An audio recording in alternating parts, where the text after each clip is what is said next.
There was a moment not long ago when I caught myself standing in front of a mirror, studying the way I moved my hands while talking to someone in the room. It wasn't intentional at first, I was just aware. But awareness turned into scrutiny. Every slight twitch, every shift in my posture, even the way I modulated my voice became a checklist in my head. I began to question, was I coming across as confident? Was my tone measured enough? Was my body language convincing? It felt like I was peeling back layers of myself, standing outside my own skin, watching and judging every little thing before it even happened. And the strangest part was how exhausting it was. That flicker of tension behind my eyes, the subtle tightening in my chest. I felt drained, as if the very energy that should fuel me was seeping away quietly. I realized then that this isn't just a fleeting experience or a quirky habit. It's something deeper, a current running beneath the surface that I hadn't fully understood. It's like living in a state where you're always waiting for permission, from yourself, from how you think others perceive you, to truly just be in the moment. Every action anticipated, every word rehearsed before it escapes your lips. On paper, it sounds responsible, mature even. Who wouldn't want to be thoughtful, measured, emotionally intelligent? But beneath that surface, I felt a kind of imprisonment, a self-imposed restriction that sucked away spontaneity and vitality. This wasn't about just thinking before speaking or making careful choices. This was different. It felt like my body was on high alert, silently watching my every move like a sentry, ready to clamp down at the smallest sign of misstep. I began to sense how this constant self-monitoring wasn't a sign of growth, but a survival mechanism. An internal alarm system triggered by the feeling that the world around me was scanning, judging, waiting for me to fail. I could almost see it, the invisible leash made of doubt and second-guessing, tightening bit by bit every time I hesitated, every time I analyzed rather than acted. The irony hit me hard. This restless vigilance was meant to protect me, yet it was draining my capacity to show up fully alive. I asked myself, when did it become more important to control the appearance of who I am than to honor who I am in the moment? I remembered times I hesitated before speaking up, times I withheld a reaction because my mind was busy running through possible interpretations or consequences. Those were moments when I was living in a kind of mental limbo, caught between impulse and restraint, never quite settling into the flow of my own experience. As I sat with these thoughts, I started noticing how pervasive this was, not just in me, but in conversations with other men I know. It's like we're all walking around with this silent, unspoken rule. Watch yourself carefully. Don't give others a chance to criticize. Control your every impulse. But what happens when that becomes the rule rather than the exception? What happens when the part of us meant to lead, to move forward with confidence, gets stuck watching from behind a glass wall? There was a time when acting first and reflecting later felt natural to me, when my body carried an ease and strength that didn't require constant self-policing. But somewhere along the way, that space started to shrink. The balance tipped. The act of observing myself became the act of holding myself back. Internally, I felt this subtle lockdown, a pull that cautioned against diving in too fast, risking too much, exposing too much. It wasn't just hesitation, it was a deep, almost physical contraction. I began to wonder what kind of state this really was. Was it actually wisdom, maturity, or was it something else disguised as those qualities? It was tempting to believe that controlling myself so carefully was a sign of growth. Yet, the ongoing fatigue suggested otherwise. If this close self-surveillance was really serving me, why did it feel like it was draining something essential, something raw, alive, and undeniably masculine within me? Some days, I felt like I was living behind a mask, where the real energy I wanted to access was bottled up, waiting for a moment when it's safe to emerge without fear of judgment or mistake. Those moments became rarer, shadowed by an almost invisible tension tightening around the edges of my being. The energy I needed to step fully into my presence was not lost. It was trapped inside, tangled in this web of shoulds and what-ifs.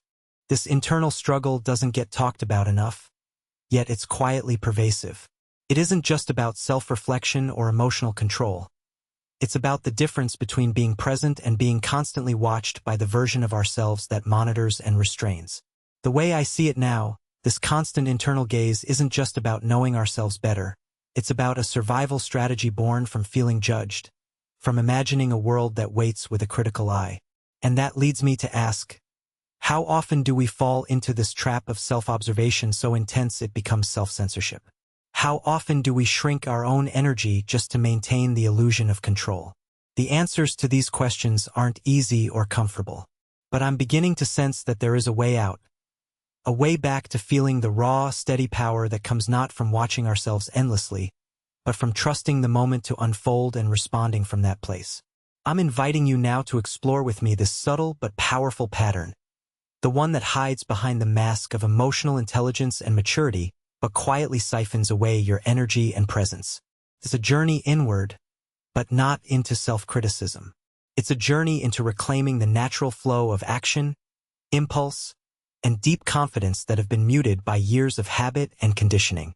Together, we'll open up to a powerful understanding of how to move beyond the silent watchman inside and step fully back into your body, your power, your natural rhythm.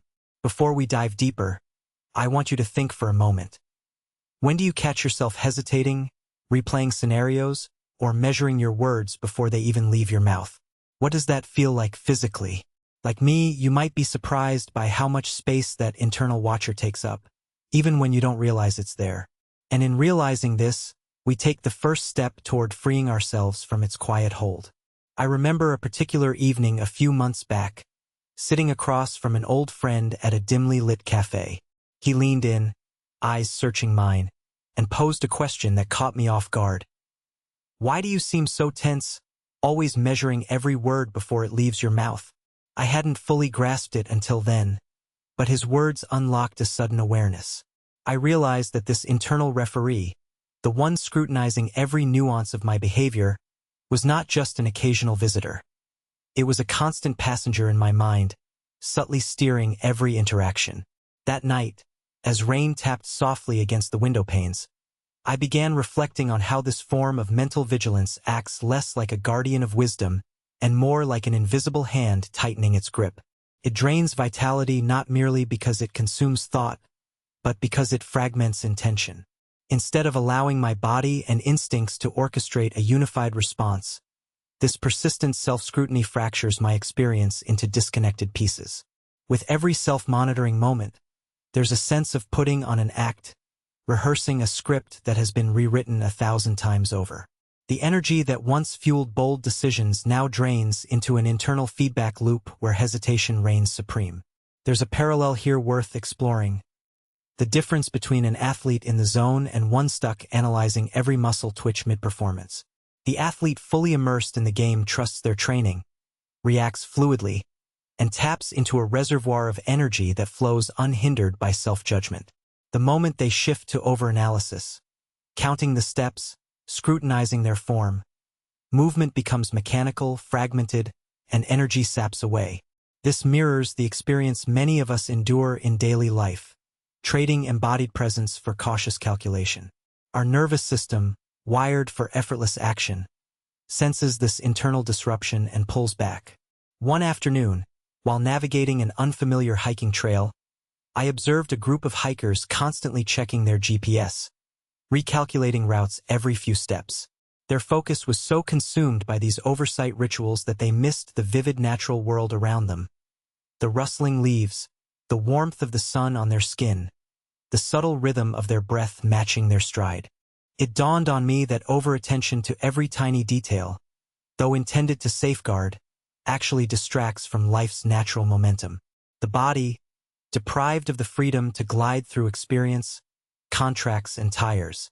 Similarly, in our mental landscape, when the tendency to self-regulate becomes habitual, it quietly builds pressure.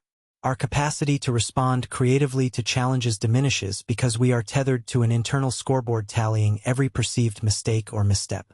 It's the difference between a river that flows dynamically, finding new paths, and a reservoir sealed off, stagnant and inert. We imagine safety lies within that reservoir of control, but in truth, it betrays us, locking away our vitality beneath a rigid surface. I've come to see this internal check and balance system as a kind of mirror maze where I endlessly seek the right version of myself through endless self-evaluation, only to get lost deeper inside. Yet, we're not designed to navigate life by replaying every possible reaction in slow motion. Our nervous systems crave immersive experience, the kind that deepens muscle memory and sharpens intuition. When that craving goes unmet, tension coils within us, manifesting as a low hum of anxiety or the sensation of being emotionally frozen. During a recent gathering, I witnessed a friend struggling to jump into a lively discussion. His demeanor was restrained. Every attempt to contribute felt calculated, as if rehearsed behind closed doors. Post-event, he admitted how exhausting it was to be trapped inside his head, preemptively censoring his thoughts.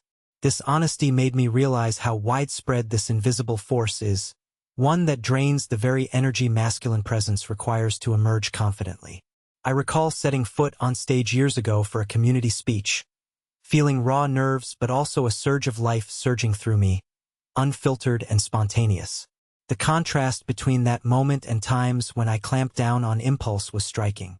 When I allowed myself to speak without editing every phrase in advance, a powerful current of focus and purpose emerged. Trust in my body's ability to respond authentically unleashed energy that had felt damned for too long. It was less about perfection and more about presence. Now, consider how this plays out in situations where you're expected to lead or make quick decisions.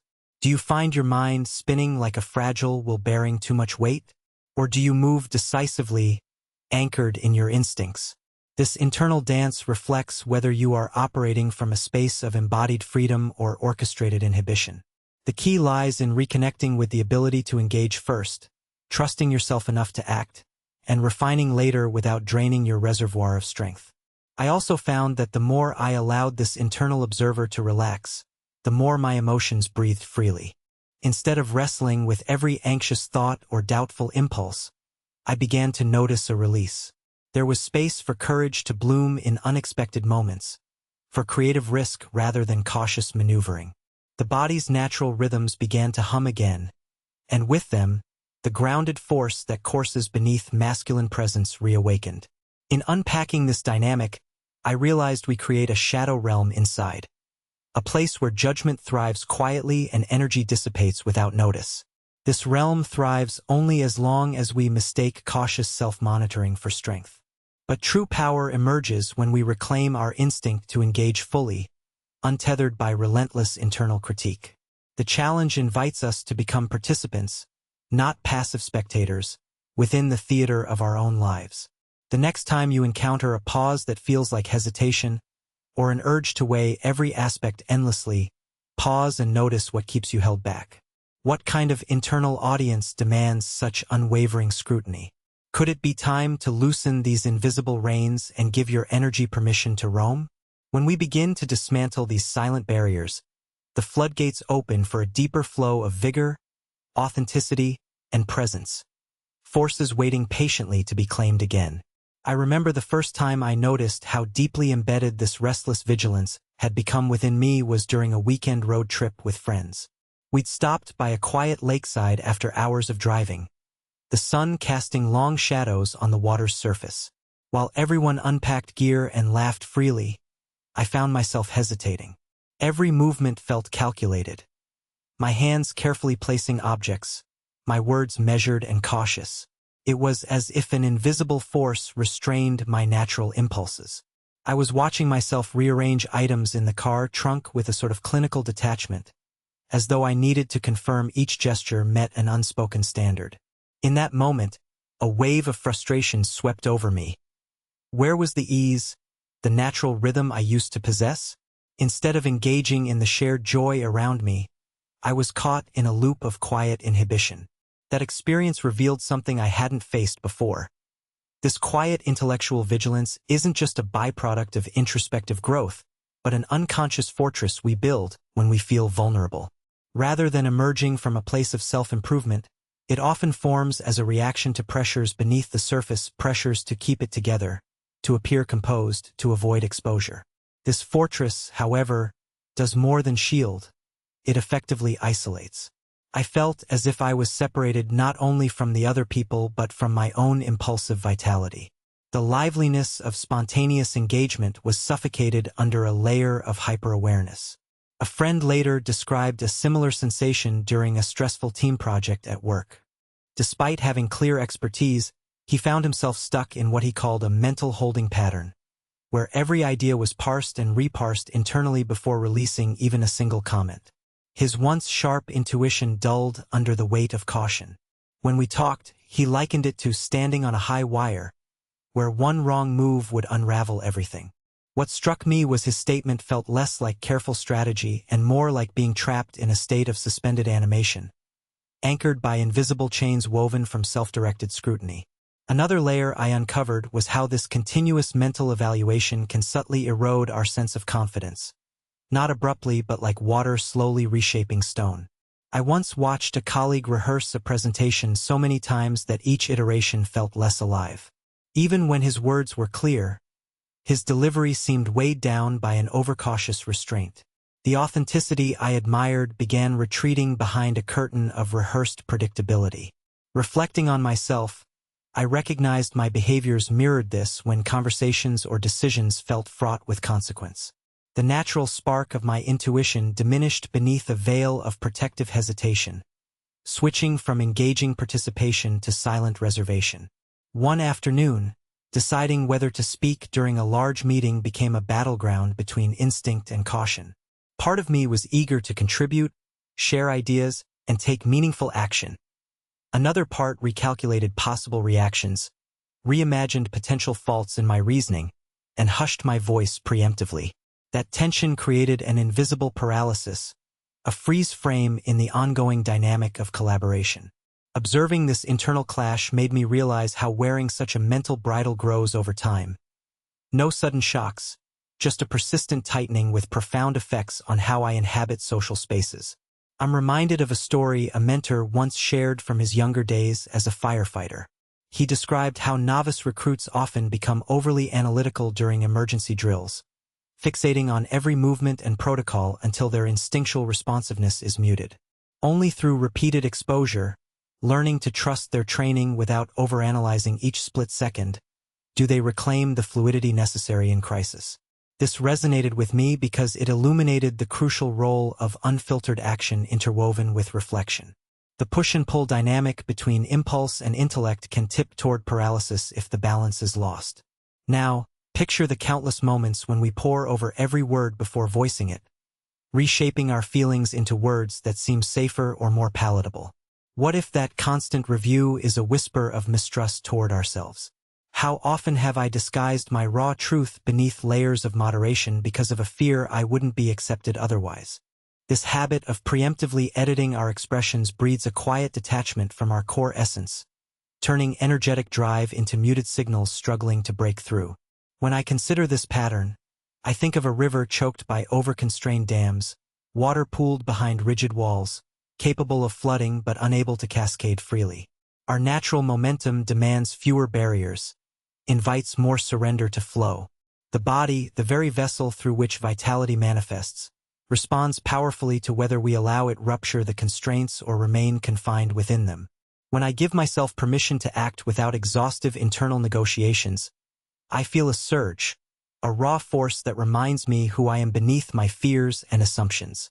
So, the question arises, how can we practice loosening these invisible bindings in ways that nurture growth rather than provoke recklessness? In my journey, small moments of deliberate surrender made a profound difference. Giving myself room to speak off the cuff during casual conversations, choosing to act before overthinking freezes the body, or simply embracing the imperfections of an unpolished move have all chipped away at the weight of calculated restraint. These are not grand gestures but subtle resistances, affording my body the message that it can trust itself to respond authentically. Now, consider how this practice may feel when obstacles appear or when social stakes escalate. It's not about abandoning discernment but rather shifting the rhythm, to allow action and presence to lead the dance, with reflection as a graceful partner rather than a dominating conductor. We can renew our connection to the spontaneous force within by gently easing the ever-watchful gaze that too often dims our natural light and muffles our pulse. One evening, as dusk settled softly outside the window, I found myself restlessly pacing around my living room. My mind was a relentless chessboard, plotting every move, anticipating outcomes, and scanning for possible missteps. It wasn't the usual anxious overthinking. Something felt more insidious. A creeping tension rooted in the need to preemptively control every ripple of my feelings and actions. I realized I was caught in a subtle trap, a self-imposed surveillance that paralyzed fluidity and clouded instinct. My muscles tightened not from external stress but from an unspoken war inside, fought between spontaneity and meticulous caution. During that restless walk, I recalled an old friend describing how he would rehearse conversations before even entering a room, spinning scenarios that stretched into endless what-ifs. He confessed that his approach often robbed genuine connection because by the time he spoke, his words were rehearsed rehearsals, devoid of true presence. Listening to him, I understood that over-preparing isn't equivalent to preparedness. There's a fragile balance where planning crosses a boundary into disempowerment. Like a musician who tunes their instrument endlessly but never steps onto the stage, the perfectionist routine becomes an escape from authentic participation, a quiet erasure of lived experience by relentless mental editing. Several years ago, I took a solo hiking trip into the mountains where silence wraps you like a thick blanket. On one challenging trail, I hesitated at a fork, obsessing over every option, weighing potential dangers, and second-guessing my instincts. Time stretched, shadows grew long, and the sky shifted into muted shades of orange and purple. It struck me then how excessive rumination stalls momentum, dulling the senses that nature depends on: sound, smell, light, balance. Comparing myself to the wilderness around me, which moves simply and surely in its cycles, I felt like an artificial construct operating at odds with my environment, caught in an overbearing script I'd written and couldn't quite escape. One afternoon, during a heated brainstorming session at work, I sensed the team's energy drain as participants circled topics ad nauseum, dissecting every idea before any action crystallized. Our eagerness to avoid mistakes morphed into an invisible freeze. I noticed my own contributions becoming mechanically cautious, my voice steady but void of boldness. Amidst the haze of hesitation, a quiet plea arose within me, for trust, for release. It dawned that excessive premeditation doesn't safeguard innovation. It stifles it. Freedom in creation often requires messy beginnings, rough drafts, and imperfect leaps that later shape into breakthroughs. Capturing that spirit meant surrendering the endless inner reviewing process that drains dynamism and confidence alike. A particularly revealing moment came during a family gathering when I observed my younger brother. Unlike me, he slid effortlessly into conversations, laughing, gesturing broadly, his thoughts flowing like a river unburdened by self-judgment. He embodied an unshackled presence born from embracing imperfection and uncertainty. I, watching from the sidelines, felt a pang of longing for such reckless freedom. The contrast deepened my understanding that excessive mental scrutiny cloaks fear beneath a veneer of control. It wasn't maturity but a mask worn to shield vulnerability. Suddenly, I saw that courage doesn't rise from flawless self-command, but from releasing the grip on imagined critiques and diving wholeheartedly into engagement. One night, in a quiet cafe corner, a stranger's words pierced through my habitual self-monitoring. Over coffee, he shared that his breakthrough came after he stopped trying to get everything right before acting. Instead, he described a process of trial and error, learning to correct course in motion with openness and resilience. His stories weren't of flawless victories but of messy, authentic steps forward. Inspired, I asked myself whether conceding some control might replenish my well of vigor rather than depleting it. Perhaps the reservoir I sought wasn't in judgment-free perfection, but in embracing the fluid, unpredictable nature of living and moving boldly despite its uncertainties. Now, consider if the mind's watchful editor weren't the default conductor but a guest allowed only brief passages. Imagine the liberation inherent in unwavering permission to stumble, to say the wrong thing, to react before the internal judge sounds a verdict. Picture the vitality reclaimed when impulse is trusted to lead, improvisation accepted as a form of mastery. There's a profound aliveness in operating from that place. A deep, reverberating strength that transcends measured pacing and invites wholehearted action. This isn't about abandoning responsibility, but about shifting from an exhaustive internal audit to flowing participation. I also noticed that when relinquishing the urge to self-correct instantaneously, muscle tension began to soften, breath deepened, and movement gained a natural rhythm previously obscured by mental clutter. The physical relief charted a direct line to greater mental clarity and emotional availability. It felt as if simply offering myself grace recalibrated my inner environment, enabling focused effort to exist alongside fluid, spontaneous reaction. This alignment expanded my capacity to engage fully with what's happening rather than what might happen. A subtle but powerful transformation in my experience of presence.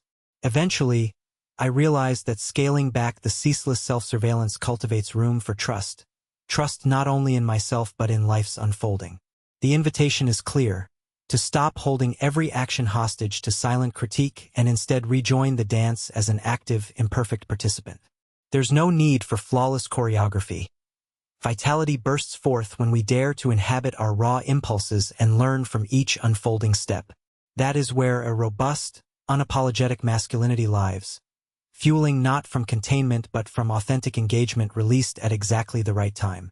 Sometimes, when I close my eyes after a long day, I notice a subtle restlessness lingering beneath my skin, a quiet tension that refuses to settle. It's as if a silent orchestra plays an offbeat rhythm inside me, each note a reminder of the invisible threads pulling at the edges of my presence. I recall a time not long ago when, during a conversation, my intentions wavered. I found myself hesitating not because words failed me, but because some unseen force questioned every impulse before its release. It stirred a wave of inner conflict, a tug-of-war between the desire to move forward and a covert shadow casting doubt over every step. In those moments, I became acutely aware of the invisible walls that can cage our natural momentum. They aren't always brick and mortar. Often, they manifest as quiet murmurs within awareness, whispering caution so persistently that spontaneity retreats. Our instincts, those primal currents guiding us forward, begin to ebb beneath the weight of constant consideration. I sensed a slow erosion happening, a subtle siphoning of something essential that fuels the deep pulse of engagement with life. What intrigues me is how this hesitation doesn't roar. It creeps in with the softness of fog rolling in over a still lake. The cloud's clarity muffles the boldness that once surged effortlessly through the body. I've seen that same quiet hesitation mirrored in fleeting glances exchanged before a decision, in fingers that linger over the keyboard too long, or in steps taken softly, as if to test the ground before committing weight.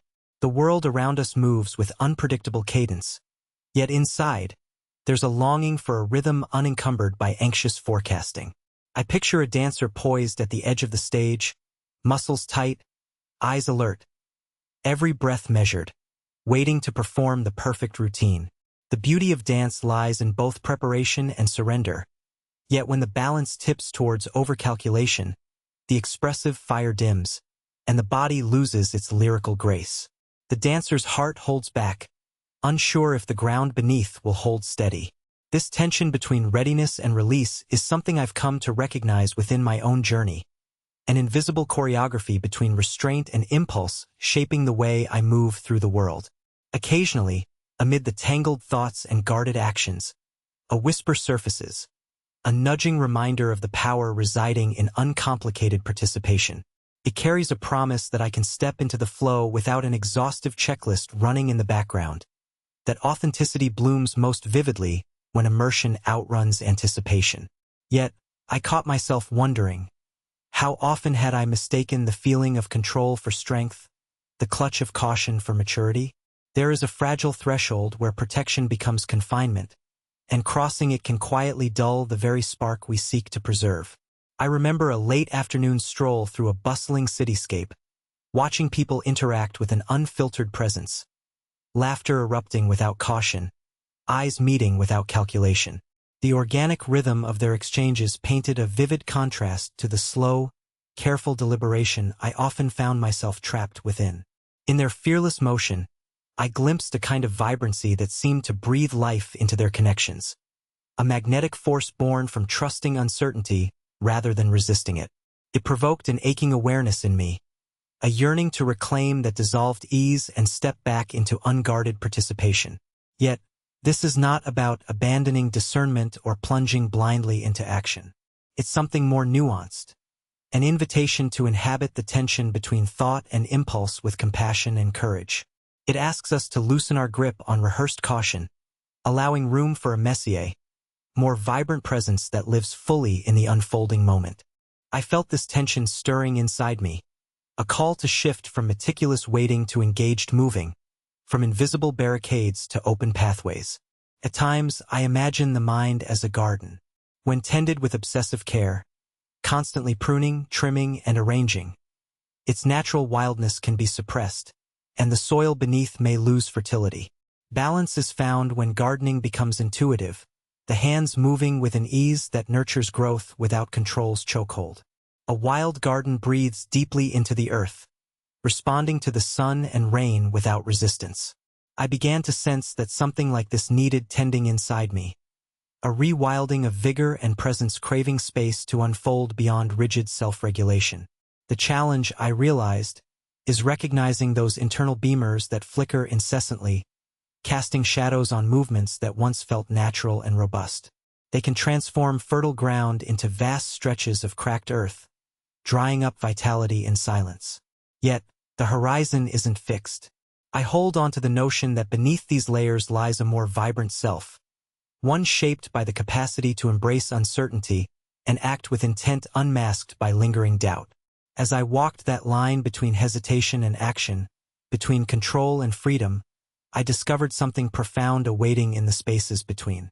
It's a tension that neither insists on rushing forward nor retreats into freeze. A delicate dance of engagement sparked by the courage to let go incrementally and trust in unfolding. I sensed a readiness stirring, a quiet pulse beneath the surface ready to reclaim its natural cadence. Reflecting on this journey so far, I acknowledge how compelling this movement is, a call to quiet the background noise and re-enter the flow with renewed openness.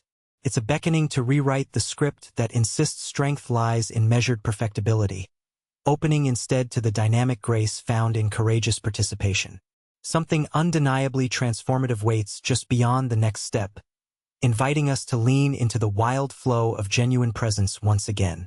I used to believe that careful calculation before every move was a sign of strength, proof that I was evolving into a wiser, more mature version of myself. Yet, as the weight of endless considerations settled deeper in my shoulders, I began to sense something else. A quiet exhaustion that words couldn't fully capture, an energy slowly shrinking beneath the surface. It wasn't just mental fatigue.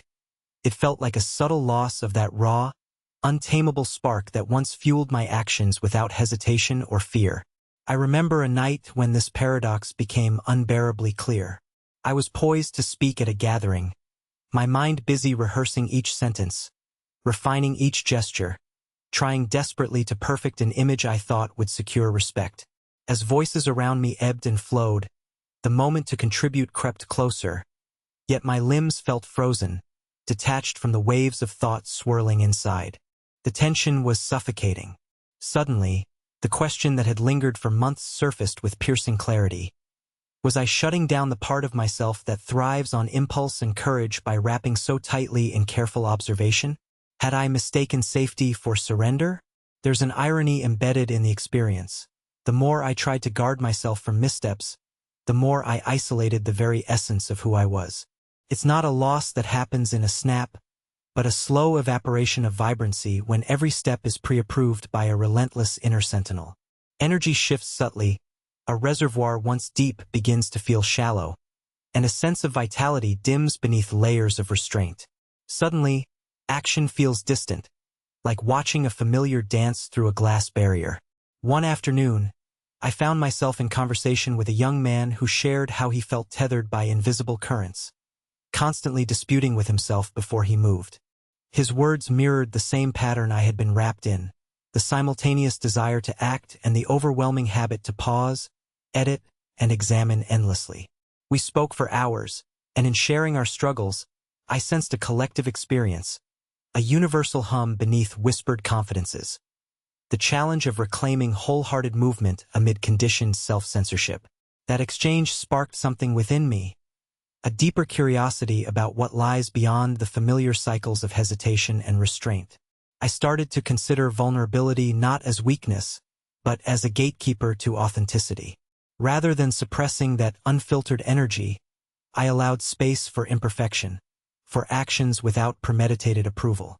Slowly, muscles softened, breath settled, and a newfound rhythm emerged, unceasing, untamed, yet purposefully anchored in trust.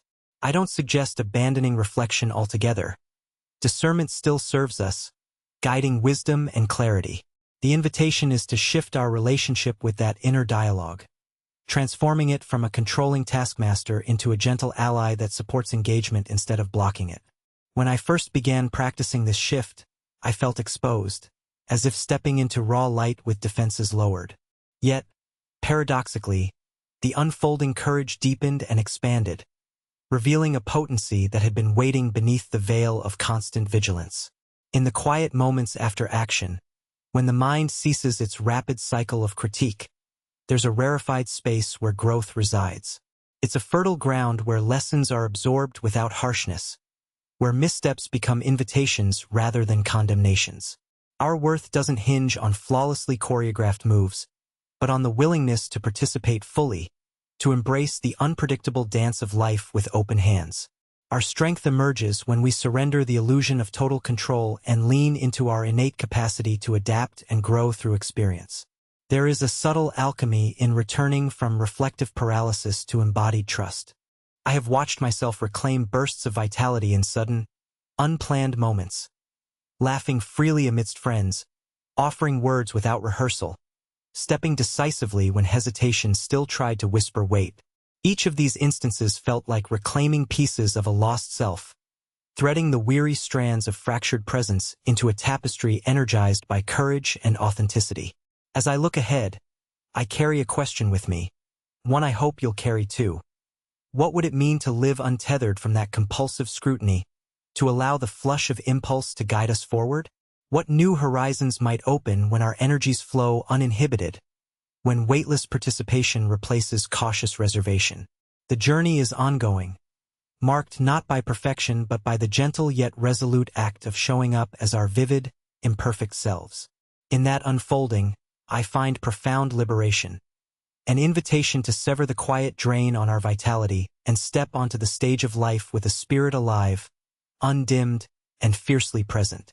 That is the call I answer every day, and the call that awaits you just beyond the barrier we hold within.